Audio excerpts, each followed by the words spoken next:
ഇന്ന് നല്ല ടേസ്റ്റി ആയിട്ടുള്ളൊരു സ്നാക്ക് ഉണ്ടാക്കിയെടുക്കാം. അതിനായി ഒരു കടായി ചൂടായതിലേക്ക് 1 ടേബിൾ സ്പൂൺ വെളിച്ചെണ്ണ ഒഴിച്ചു കൊടുത്തിട്ട് ഒരു മീഡിയം സൈസിലുള്ള സവോള കട്ട് ചെയ്തതും 1/2 ടീസ്പൂൺ ഉപ്പും കൂടെ ചേർത്ത് കൊടുത്തിട്ട് വഴറ്റി കൊടുക്കാവുന്നതാണ്.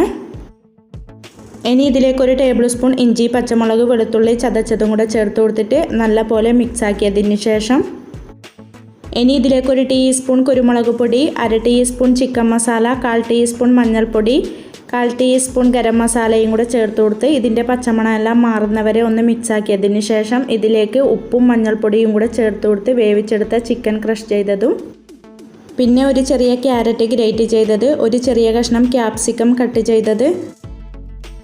ഇനി ഇതെല്ലാം കൂടി നല്ലപോലെ ഒന്ന് മിക്സ് ആക്കി കൊടുത്തതിന് ശേഷം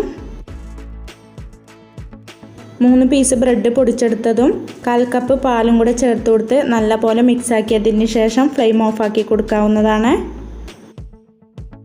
ഇനി ഒരു ബൗളിലേക്ക് 3 ടേബിൾ സ്പൂൺ മൈദപ്പൊടിയും അല്പം ഉപ്പും 1/4 കപ്പ് വെള്ളവും കൂടെ ഒഴിച്ചു കൊടുത്തിട്ട് കട്ടകളൊന്നും ഇല്ലാതെ നല്ലപോലെ മിക്സ് ആക്കി കൊടുക്കാവുന്നതാണ്.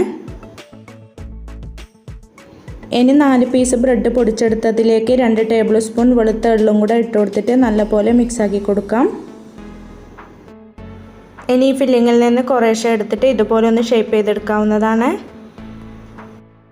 ഇതാ ഇതുപോലെ എല്ലാം ഷേപ്പ് ചെയ്തെടുത്തിട്ടുണ്ട്. ഇനി ഇത് ഓരോന്നും മൈദാമാവിലേക്ക് മുക്കിയെടുത്തതിന് ശേഷം ഇനി ഇത് ബ്രെഡ് ക്രംസിൽ നല്ലപോലെ കോട്ട് ചെയ്തെടുത്തിട്ട് ഇനി നല്ലപോലെ ചൂടായ എണ്ണയിലോട്ട് ഇട്ട് കൊടുത്തിട്ട് മീഡിയം ഫ്ലെയിമിൽ 2 സൈഡും ഫ്രൈ ചെയ്തെടുക്കാവുന്നതാണ്. അങ്ങനെ നല്ല ടേസ്റ്റിയും നല്ല സിമ്പിളുമായിട്ടുള്ള ഒരു സ്നാക്ക് ഇവിടെ റെഡി ആയിട്ടുണ്ട്. എല്ലാവരും ഇതുപോലെ ഒന്ന് ട്രൈ ചെയ്ത് നോക്കാനും ലൈക്ക് ചെയ്യാനും കമൻറ്റ് ചെയ്യാനും സബ്സ്ക്രൈബ് ചെയ്യാനും മറക്കല്ലേ. Thank you for watching.